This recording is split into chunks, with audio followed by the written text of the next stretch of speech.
దేవుని నామానికి మరి మహిమ కలుగును గాక. మరి కృపా దీవెన గాస్పల్ మినిస్ట్రీస్ ఆదివారపు ఆరాధనకు మరి మీ అందరికీ స్వాగతం పలుకుతూ మరి యొక్క కృపా దీవెన ప్రార్థనా మందిరంలో మరి విచ్చేసిన మరి జనాంగానికి మరి మీ అందరికీ వందనాలు. ఆన్లైన్లో వీక్షిస్తున్న దేవుని బిడ్డలకు కూడా మరి ప్రభు నామంలో మరి వందనాలు తెలియజేస్తూ ఉన్నాను. ఈరోజు ఆదివారం పునరుత్థాన దినము, అనగా మందిరములకు వెళ్ళవలసిన దినము. ఎన్నోసార్లు కూడా మనం చర్చించుకున్నాం, మాట్లాడుకున్నాం. దేవుని వాక్యము ద్వారా దేవుడు మనతో మాట్లాడుతున్నాడు. ఆదివారము మరి అది శ్రేష్టమైన దినము. అది దేవుని మందిరములో మనము సమయము గడపవలసిన దినము. దేవుని మందిరానికి వెళ్ళకుండా మన ఇష్టానుసారంగా మనం వెళ్ళి మన ఇష్టమైన పనులు, మరి తప్పించుకోలేని పనులు, మరి ఇంకా ఎన్నెన్నో రకాల పనులు పెట్టించుకొని మరి మనము వెళుతూ ఉంటాం. ఇవాళ ఆ పని ఉందని, ఈ పని ఉందని, లేక చుట్టాలు వచ్చారని, ఫ్రెండ్స్ వచ్చారని ఏదేదో సాకులు చెప్తాము ఆదివారం రాగానే. ఆలోచన చేయండి ప్రియమైన దేవుని బిడ్డలారా, ఆదివారము బహుశ్రేష్టమైన దినము. దేవుని మందిరములకు వెళ్ళవలసిన దినము. అలాంటిది మరి మనము దేవుని మందిరంలో సమయాన్ని గడుపుతున్నామా అని మనం ప్రశ్న వేసుకుందాం. మనం అయితే ఇక్కడ నేనెవరిని అని మనము ఒక్కసారి మనం ప్రశ్న వేసుకుందాం. నేనెవరిని, ఎలా వచ్చాను ఈ భూమి మీదకి, మరి నేను రావడానికి గల కారణాలేంటి, ఎవరు నన్ను సృష్టించారు, ఎవరు నన్ను నడిపించారు, ఎవరు నాకు హితబోధ చేస్తున్నారు, ఎవరు నన్ను మరి నా జీవితాన్ని నడిపిస్తున్నారు అని ఒక్కసారి మనం ఆలోచన చేసుకుంటే అప్పుడు మనకు అర్థమవుతుంది నేను నిజంగా నేనెవరిని, ఎలా వచ్చాను, ఎందుకు వచ్చాను అని మనం ప్రశ్న వేసుకోవాలి. ఈ లోకంలో జీవించినంత కాలము కొంతకాలం జీవిస్తాము, ఆ తర్వాత మనము మరణిస్తాం. ఈ లోకంలో పుట్టిన ప్రతి జీవి కూడా పుడుతుంది, జీవిస్తుంది, చస్తుంది. పుడుతుంది, జీవిస్తుంది, చచ్చిపోతుంది. బాగా ఆలోచన చేద్దాం. ఎందుకంటే మరి మానవుడు దేవుని స్వహస్తముల చేత నిర్మించబడ్డ మానవుడు. ఈ మానవుడు మరి మానవుడికి ఏదేది అవసరమో ముందే దేవుడు ఈ భూమి మీద సృష్టించాడు. ఆల్ ఫెసిలిటీస్ అంటారు, అన్ని సౌకర్యాలు దేవుడు ఈ భూమి మీద మానవునికి కావలసినవన్నీ సృష్టించిన తర్వాత అప్పుడు దేవుని యొక్క సంకల్పము, అనగా ఆయన చిత్తం ప్రకారంగా మరి నేను నరులను చేయుదము అని అనుకున్నాడు. ఇక్కడ ఏమని చూస్తున్నామంటే ఆదికాండం 1వ అధ్యాయం 26వ వచనంలో చూస్తే దానికి ముందుగా ఇంకా కొన్ని భాషణాలు చూస్తున్నాం. 24 నుండి చూద్దాం. దేవుడు వాటి వాటి జాతి ప్రకారము జీవము గల వాటిని, అనగా వాటి వాటి జాతి ప్రకారము పశువులను, పురుగులను, అడవి జంతువులను భూమి పుట్టించుగాక అని పలికెను. ఆ ప్రకారమాయను. భూమి పుట్టించుగాక అని అన్నాడు. వీటిని ఆయా జాతి ప్రకారము జీవము గల వాటిని, వాటి వాటి జాతి ప్రకారము పశువులను, చూసారా, పశువులు అని వచ్చాయి ఇక్కడ. పశువులను, పురుగులను, అడవి జంతువులను భూమి పుట్టించుగాక. పశువులు, పురుగులు, మరి అలాగే అడవి జంతువులు ఈ భూమి పుట్టించుగాక అనగానే భూమిలో నుంచి పుట్టాయి ఈ జంతువులన్నీ. ఆలోచన చేద్దాం మనం ఇక్కడ. ఈ జంతువులన్నీ భూమిలో నుంచి పుట్టాయి. ఉదాహరణకి ఒకటి మనం అనుకుందాం. ప్రియమైన దేవుని బిడ్డలారా, మరి వాక్యము చాలా మరి రెండంచులు కలిగిన ఖడ్గము వంటిది. ఈ వాక్యాన్ని ధ్యానించే ముందు ఒక మాట ప్రార్థన చేసుకుందాం. మమ్మల్ని మిక్కిలిగా ప్రేమించిన మా ప్రియ పరలోకపు తండ్రి, ఈ ఘనమైన శ్రేష్టమైన నామానికి వందనాలు, కృతజ్ఞతాస్తుతులు చెల్లిస్తున్నాము. ఈ ఆదివారము పునరుత్థాన దినమున ప్రభువా మీరు మాతో మాట్లాడుతూ ఉన్నారు. నిజంగా ప్రభువా మానవుడు మీరు జ్ఞాపకము చేసుకోవడానికి, మానవుణ్ణి జ్ఞాపకము చేసుకోవడానికి మానవుడు ఏ పాటివాడు? మరి ప్రభువా ఈ మానవుడు నీ స్వహస్తముల చేత నిర్మించబడ్డవాడే కదా. అందుకే తండ్రి, మరి మీరు మాకు పరలోకపు తండ్రి, ఆత్మీయ తండ్రి, ఆత్మగల దేవుడు, ఆత్మలకు సర్వ ఆత్మలకు తండ్రిగా మరి ఉన్న దేవుడవు నీవే అనే సత్యాన్ని మేము తెలుసుకొని ప్రభువా మరి ఆ ప్రకారంగా జీవించుటకు మాకు బుద్ధిని జ్ఞానమును నేర్పించుమని మేము ప్రార్థిస్తున్నాం. మా ప్రార్థన ఆలకించి జవాబు దయచేయువాడా, నీకే వందనాలు, స్తుతులు స్తోత్రాలు చెల్లిస్తూ యేసుక్రీస్తు నామంలో ఈ యొక్క ఆదివారపు ఆరాధనను ప్రారంభిస్తున్నాం తండ్రి, ఆమేన్. మంచిది దేవుని బిడ్డలారా, మరి ఇంతకుముందు మనం మాట్లాడుకున్న రీతిగా దేవుడు మానవుణ్ణి సృష్టించాలని సంకల్పించాడు. దేవుడు మానవుణ్ణి సృష్టించాలని సంకల్పించాడు అంటే అనుకున్నాడు. మరి ఆ మానవునికి ఏమేమి కావాలో కూడా దేవునికి తెలుసు. ఎందుకంటే మానవునికి ముఖ్యంగా కావాల్సింది ఆక్సిజన్. ఆక్సిజన్ కావాలి. ఆక్సిజన్ కావాలంటే మరి మానవుడు జీవించాలంటే వాడికి ఒక భూమిని సృష్టించాలి. మరి ఆ భూమిలో మరి ఏం చేయాలా మరి అని కూడా ఆలోచన చేసి సృష్టినంతా సృష్టించాడు. ఎందుకంటే ఈ సృష్టిలో ఉన్న ప్రతిదీ కూడా అది దేవుని యొక్క సృష్టియే, అది మనం గ్రహించాలి. అది ఏదో శాస్త్రాల ప్రకారంగా ఈ విధంగా వచ్చింది, మానవుడైతే కోతి నుంచి వచ్చాడని చెప్పి మరి సైన్స్ చెబుతుంది, శాస్త్రజ్ఞులు కొంతమంది చెప్పారు. ఎందుకంటే మానవుడికి కోతికి దగ్గరి సంబంధం ఉంది. ఎందుకంటే ఆ యొక్క కోతికి మరి తల, 2 కళ్ళు, మరి కాళ్ళు, చేతులు, కడుపు, నోరు అన్నీ కోతికి ఉన్నట్టుగానే మానవుడికి కూడా ఉన్నాయి. గనక మానవుడు కోతి నుండి పుట్టాడని చెప్పి మరి సైంటిస్టులు మరి నిర్ధారించారు. కానీ సైన్స్ను తిరగరాసింది ఈ బైబిల్. హల్లెలూయా, దేవునికి స్తోత్రం. సైన్స్ను తిరగరాసింది బైబిల్. సకల శాస్త్రాలను అధిగమించింది ఈ బైబిల్. ఈ బైబిల్లో అన్ని శాస్త్రాలు దీంట్లో ఉన్నాయి. మనం పరిశీలన చేసి మరి ఆది కాండం నుండి ప్రకటన గ్రంథం వరకు చదివితే మరి దీంట్లో ఎన్ని శాస్త్రాలు ఉన్నాయి, ఎన్ని కాండాలు ఉన్నాయి, ఎంతమంది భక్తులు దేవుణ్ణి ఎలా స్తుతించారు, ఎలా రాశారు, పరలోక రాజ్యం అంటే ఎలా ఉంటుంది అని దానికి ఎన్నో మరి ఉదాహరణలుగా కూడా చెప్పబడింది. మరి పరలోక రాజ్యంలో మరి ఏమేమి ఉంటాయి, పరలోకము ఎలా ఉంటుంది, అక్కడ ఎవరు ఉంటారు, మనం చనిపోయిన తర్వాత ఎక్కడికి వెళతాము అని సవివరణాలు అన్ని బైబిల్లో మరి రాయబడ్డట్టుగా మనం చూస్తున్నాం. కాబట్టి ప్రియమైన దేవుని బిడ్డలారా, ఇలాంటి గొప్ప గొప్ప సంగతులు ఈ బైబిల్లో మనకు దొరుకుతాయి. ఎందుకంటే దీన్ని చదవాలి, ఆకలింపు చేసుకోవాలి, అర్థం చేసుకోవాలి. ఆ ప్రకారంగా మనం నడుచుకుంటే మనము జ్ఞానమును మనం సంపాదించిన వాళ్ళం అవుతాం. అందుకే ఈ పరిశుద్ధ గ్రంథాన్ని పఠించిన వాడు జ్ఞానవంతుడు అవుతాడు. ఈ పరిశుద్ధ గ్రంథాన్ని నమ్ముకున్నవాడు మరి జ్ఞానవంతుడు అవుతాడు, దేవుని బిడ్డగా మారుతాడు. ఎందుకంటే భూమిని కొన్నవాడు నష్టపోడు, దేవుని నమ్మినవాడు నష్టపోడు అనే ఒక మరి సామెత పెద్దలు అంటుంటారు. ఎందుకంటే భూమి చెడిపోయేది కాదు, దేవుడు చెడగొట్టేవాడు కాదు, దేవుడు అన్యాయస్తుడు కాడు, దేవుడు న్యాయాధిపతి. ఇక్కడ ఉన్న ఈ న్యాయాధిపతులు, ఈ జడ్జెస్ కంటే పరమ జడ్జి మరి యేసుక్రీస్తు దేవుడు ఆయన.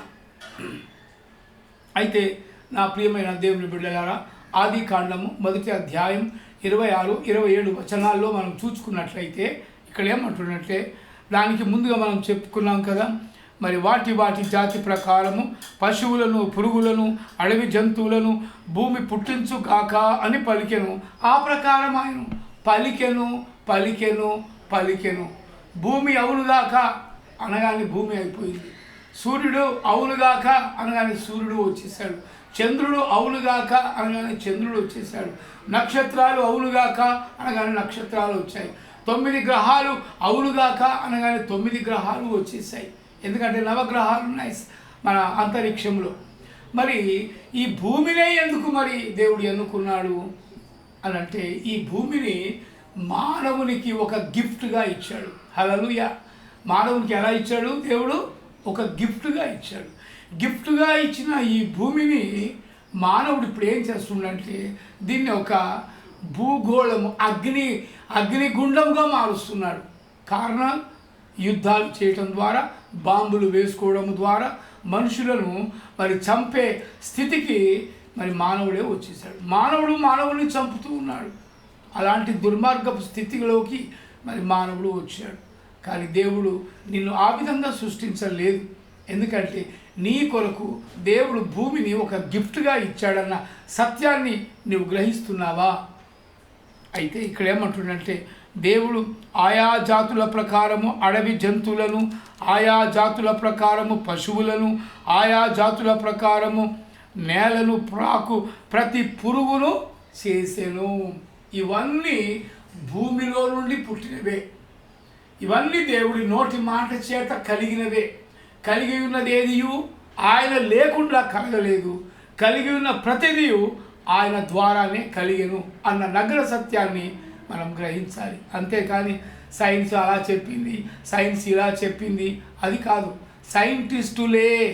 సైంటిస్టులే డాక్టర్లే చివరికి ఏమంటారో తెలుసా? మా ప్రయత్నం మేము చేశాం, ఇక దేవునిదే భారము అని అంటుంటారు.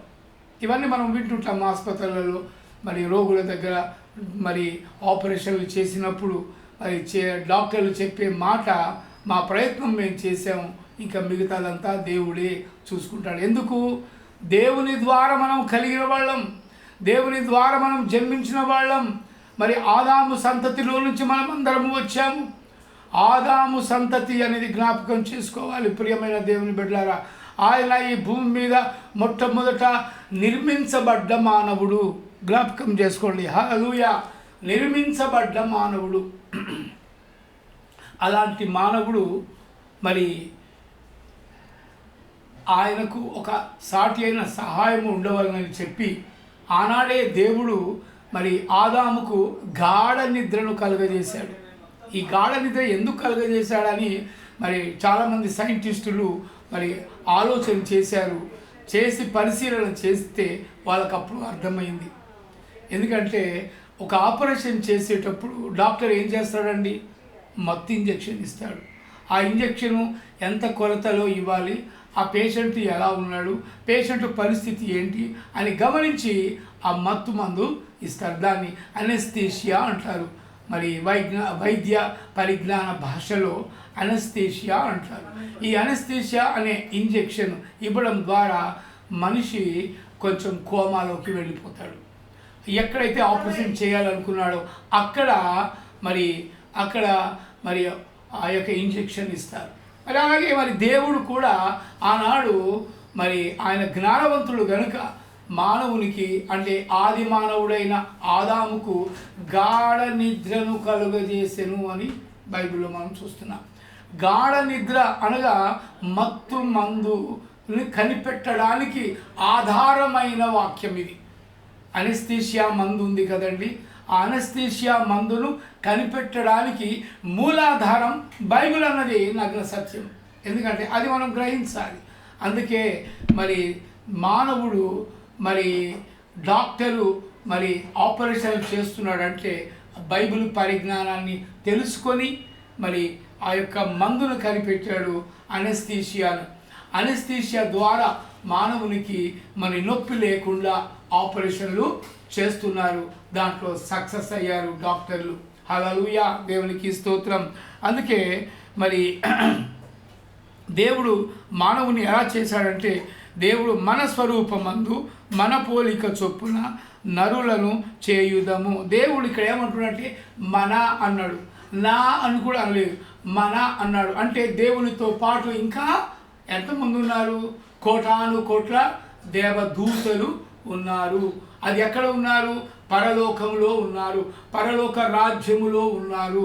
కాబట్టి దేవుడు పరలోకము నుండి ఈ భూమి మీదకి వచ్చి నరులను మరి చేసినట్టుగా మరి బైబిల్ జీవ గ్రంథము అని తెలియపరుస్తుంది. అందుకే అంటాడు దేవుడు మన స్వరూపమందు మన పోలిక చొప్పున నరులను అన్నాడు, నరులను అన్నాడు. లా అనే పదము అది బహువచనానికి సాదృశ్యము. అందుకే నరులను అంటే ఒక్కడినే కాదు, ఎంతోమందిని ఈ నరుని ద్వారా నరులు మరి జన్మించాలి, నరుని ద్వారా నరులను జన్మించవచ్చు అని చెప్పి దేవుని యొక్క సంకల్పం, ఆయన చిత్తము నెరవేర్చాలని ఆయన సంకల్పించి మరి నరులను మరి ఆయన చేసినట్టుగా మనం చూస్తున్నాం. అందుకే దేవుడు మన స్వరూపమందు మన పోలిక చొప్పున నరులను చేయుదము. వారు సముద్రపు చేపలను, ఆకాశ పక్షులను, పశువులను, సమస్త భూమి మీద ప్రాకు ప్రతి జంతువును ఏరుదురు గాక అనియు పలికెను. చూసారా ఎంత గొప్ప మాట అండి. హల్లెలూయా. పలికెను అంటే మన దేవుడు ఎలాంటి వాడు? పలికే దేవుడు. పిలిస్తే పలికే దేవుడు, ప్రార్థిస్తే వినే దేవుడు, మొరపెట్టుకుంటే ఆలకించే దేవుడు అని ఇక్కడ దీని మాటల ద్వారా మనకు అర్థమైపోతుంది. బాగా గమనించండి ప్రియమైన దేవుని బిడ్డలారా. మరి దేవుడు అంటే మాట వినేవాడై ఉండాలి, విన్న దానిని నెరవేర్చుబడై ఉండాలి. అలాగే నీతో నాతో మనందరితో మాట్లాడువాడు నిజమైన దేవుడు. అందుకే బైబిల్లో యెహోవా ఈలాగు మాట్లాడుచున్నాడు అని మనం గ్రంథాలలో చూస్తున్నాం. యెహోవా మాట్లాడుచున్నాడు. ఆకాశమా ఆలకించుము, భూమి చెవియొగ్గుము. నేను పిల్లలను కని పెంచి పెద్దవారినిగా చేసి తిని వారు ఇప్పుడు నా మీదకి తిరగబడుతున్నారు అని చెప్పి యెషయా గ్రంథంలో మనం చూస్తున్నాం. కాబట్టి ఆలోచించండి ప్రియమైన దేవుని బిడ్డలారా, మనము దేవుని స్వహస్తముల చేత నిర్మించబడ్డవాళ్ళము. అంటే ఆదాము ద్వారా వచ్చిన సంతానములో నుండి మనం వచ్చాం. ఆదాము ద్వారా మనం వచ్చాం. ఆదాము అనే మొదటి పురుషుడు ఉన్నాడు. ఆ ఆదాము నరులందరికీ, జనాలందరికీ ఆయన తండ్రి వంటి వాడు. హల్లెలూయా. నరులకు, భూమి మీద పుట్టిన నరులకు ఆయన తండ్రి వంటి వాడు. మరి అబ్రహాం ఏంటండి? మరి అబ్రహాం కూడా తండ్రి అని పేరు ఉంది కదా. అంటే అబ్రహాము ఎవరికి తండ్రి? యేసుక్రీస్తు యందు ఎవరైతే నమ్మకము విశ్వాసము ఉంచుతారో వారు విశ్వాసులకు తండ్రి. ఇది వ్యత్యాసం అన్నమాట. సో కాబట్టి మరి ఆ యొక్క తండ్రి అబ్రహాము విశ్వాసులకు తండ్రి అయితే మరి ఆదాము నరులకు తండ్రి. ఎందుకంటే ఆదాము సంతతిలో నుంచే మనమందరం ఈ భూమి మీద పుట్టిన ప్రతి మానవుడు కూడా ఆదాము సంతతి వాడే అనేది మనం జ్ఞాపకం చేసుకోవాలి. అందుకే ప్రియమైన దేవుని బిడ్డలారా, నేను ఎవరిని, ఎలా ఉన్నాను, నా మాట తీరు ఎలా ఉంది, నా ప్రవర్తన ఎలా ఉంది, నేను ఎవరి కోసం జీవిస్తున్నాను, ఎందుకోసం జీవిస్తున్నాను అని ప్రశ్నలు మనం వేసుకోవాలి. ఎందుకంటే వ్యర్థమైన జీవితం మనం జీవించకూడదు, అర్థము లేని జీవితము కూడా జీవించకూడదు. మరి మన జీవితము దేవునికి ఇష్టమైన రీతిలో జీవించాలి. అంటే ఆయన చిత్తానుసారంగా, ఆయన సంకల్పము చొప్పున మనము బ్రతకాలని దేవుడు కోరుకుంటున్నాడు. హల్లెలూయా.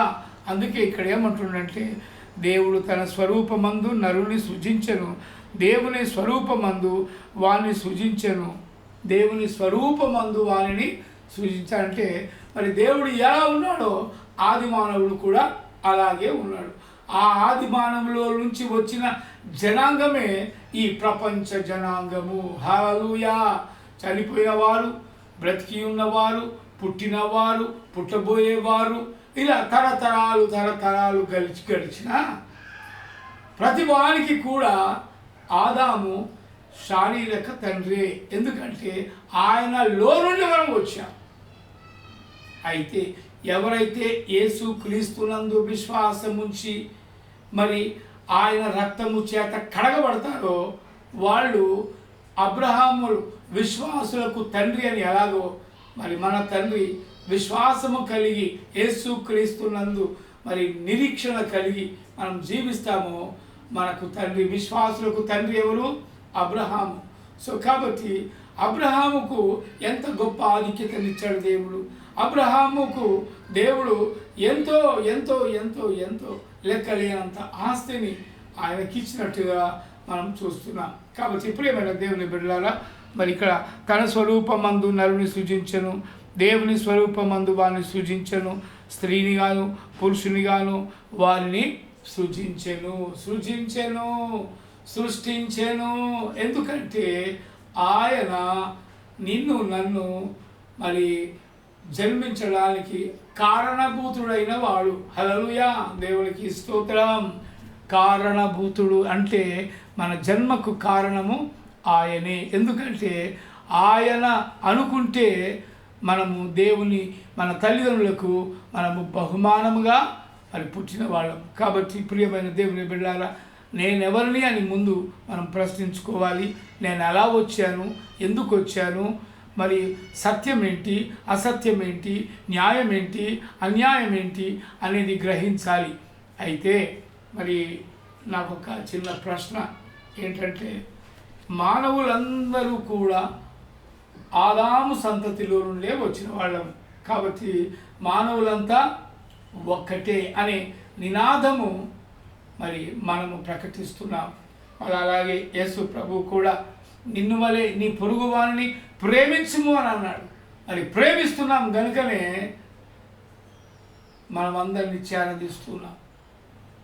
ఎందుకంటే ఆ యేసు ప్రేమ నీలో లేకపోతే ఎవరు కూడా ఆకర్షించబడరు. దేవుడు ఎవరిని ఎన్నుకుంటాడో, ఎవరి ద్వారా ఎన్నుకుంటాడో అది దేవునికే తెలుసు. నీవు ఒక పనిముట్టువు, నేను ఒక పనిముట్టును. అందుకే దేవుడి మాట మనము వినాలి, చెవియొగ్గాలి. మరి ఇక్కడ ఏమంటున్నాడంటే, దేవుడు తన స్వరూపమందు నరుని సృజించెను అంటున్నాడు. సృష్టించుట దేవుని పని. ఆయన మరి స్థితిలయకారుడు అని కూడా అంటారు. ఎందుకంటే ఉన్నవాడు, అనువాడు, స్థితిలయకారుడు అని రకరకాలుగా పేర్లు పెట్టి పిలుచుకుంటారు. సో కాబట్టి ప్రియమైన దేవుని బిడ్డలారా, ఏది ఏమైనా నగ్న సత్యం అనేది మనం గ్రహించాలి. మరి యేసు ప్రభువులో ఉన్న గొప్పతనము, ఆధిక్యత మనం ప్రకటించాలి. ఎందుకంటే ఆయన ఆకాశంలో నుండి నీతో నాతో మాట్లాడే దేవుడు. కాబట్టి ప్రియమైన దేవుని బిడ్డలారా, మరి ఇక్కడ ఏమంటుందంటే, నేనెవరిని అని అన్నప్పుడు అపోస్తుల కార్యం 1వ అధ్యాయం 26వ వచనము మనం చూసుకున్నట్లయితే, నీవు దేవుని పోలిక చొప్పున, దేవుని స్వరూపము చొప్పున నిర్మించబడ్డవాడవు. నీవు దేవుని మహిమను, కుమార్తెను నీవు చూతువు. నీవు దేవుని కుమారుడవు, కుమార్తెవు. యోహాను సువార్త 1వ అధ్యాయం 12వ వచనంలో మనం చూస్తే, నీవు దేవుని కుమారుడవు అని చెప్పి దేవుడు ముద్ర వేస్తూ ఉన్నాడు. దేవుని కుమారుడు ఈ విగ్రహాలకు వెళ్ళి మరి ఇదే దేవుడు అని చెప్పి పూజిస్తే మనంత మూర్ఖులు ఈ లోకంలో ఎవరు కూడా ఉండరు అనే నగ్న సత్యాన్ని ఈ సాయంకాలం వేళ మీతో మాట్లాడుతున్నాను. కాబట్టి ప్రియమైన దేవుని బిడ్డలారా, మరి ఇక్కడ ఏమంటుండంటే, ఇంకా స్త్రీని గాను పురుషుని గాను వారిని సృజించను, ఫలించి మీరు అభివృద్ధి పొందుడి. ఫలించి మీరు అభివృద్ధి పొందుడి. యేసు ఎప్పుడైతే నీ కుటుంబంలోకి, యేసు క్రీస్తు ఎప్పుడైతే నీ హృదయంలోకి, యేసు క్రీస్తు ఎప్పుడైతే నీవు ఆయనను నమ్మి ఆయన కొరకు జీవిస్తావో, ఆయన పేరు పెట్టుకుంటావో, అప్పుడు నీవు సమృద్ధి గలవాడవు అవుతావు. హల్లెలూయా, దేవునికి మహిమ కలుగును గాక. సమృద్ధి దీవెనలు, సమృద్ధి ఆహారము నీకు లభించాలంటే నీవు ఆయనను నమ్ముకోవాల్సిందే. ఆయన స్తుతి, ఆయనను ఘనపరచడం మరి మనకెంతో భాగ్యము. సో కాబట్టి మరి దేవుని బిడ్డలారా, మరి మీరు అందరూ కూడా మరి మాట్లాడండి. అలాగే మరి దేవుని యొక్క నగ్న సత్యాన్ని తెలుసుకోవాలని మరి నేను ఆశపడుతున్నాను. కాబట్టి మరి మీరు ఈ సమయాన మరి దేవుని తెలుసుకోవాల్సిందిగా నేను ప్రేమపూర్వకంగా మరి చెబుతున్నాను. దేవుడి కొద్ది మాటలు దీవించునుగాక మన ఆత్మల మేలు నిమిత్తమై. హల్లెలూయా, స్తోత్రం. మంచిది, దేవునికి మహిమ కలుగునుగాక. మరి కృపా దీవెన గాస్పెల్ మినిస్ట్రీస్ మీ కొరకు మరి వాక్యాలు అందిస్తుంది. అలాగే మీరు ఈ ఛానల్ని సబ్స్క్రైబ్ చేయండి, మరి సపోర్ట్ కూడా చేయండి. మరి దీని ద్వారా పరిచర్య అధికంగా జరగాలి. మీరు ఎంత సపోర్ట్ చేస్తే మేమంతా బిజీ అవుతాం సువార్త పరిచర్యలో. అందుకే ప్రియమైన దేవుని బిడ్డలారా, మీ సపోర్ట్ మాకు చాలా అవసరం. ఎందుకంటే దేవుడి ఆత్మ మీలో ప్రేరేపిస్తే కానీ మీరు సపోర్ట్ చేయలేరు. కాబట్టి దేవుని యొక్క రాజ్యాన్ని ముందుగా మనం వెదకాలి, దేవుని కొరకు జీవించాలి. దేవుడు మన కొరకు మరి తన ఆలయమందు ఆయన వేయించేస్తున్నట్టుగా మనం చూస్తూ ఉన్నాం. సో కాబట్టి మరి దేవుని ఆలయంలోకి మనము వెళ్ళాలి, ఆయనకు మనము ప్రార్థన చేయాలి. దేవుడు నిన్ను నన్ను ప్రేమిస్తున్నాడన్న నగ్న సత్యాన్ని మరి తెలుసుకోవాలి. మీ అందరికీ మరి దేవుడు దీవించి ఆశీర్వదించునుగాక. మరి ఆనాడు మరి దావీదు గొర్రెల కాపురిగా ఉండి మరి ఏ విధంగా సింహాసనం ఎక్కి ఉన్నాడో, మరి ఆ యొక్క మరి దేవదూతలు మరి నిన్ను ఆ విధంగా మరి తమ చేతుల మీద ఎత్తి పట్టుకుంటారు అని దేవుడి వాక్యము సెలవిస్తుంది. మరి దేవుడితో అనుబంధం అలా కలిగి ఉందాము. అతి కృప దేవుడు నీకు మాకు మనందరికీ దయచేయునుగాక. ఆమేన్, ఆమేన్, ఆమేన్. మరి ఈ యొక్క ఛానల్ని మీరు సబ్స్క్రైబ్ చేయండి. కృపా దీవెన గాస్పెల్ మినిస్ట్రీస్ హైదరాబాద్ అని పేరు మరి ఉంటుంది. యూట్యూబ్లో మీరు సెర్చ్ చేస్తే వస్తుంది. మరి మీరు సబ్స్క్రైబ్ చేయండి, లైక్ చేయండి, అలాగే షేర్ చేయండి. దేవుడు మరి మీ అందరినీ దీవించి ఆశీర్వదించునుగాక. ఆదివారపు శుభములు మరి మీ అందరికీ దేవుడు కలుగజేయునుగాక. ఆమేన్, ఆమేన్, ఆమేన్. Praise the lord.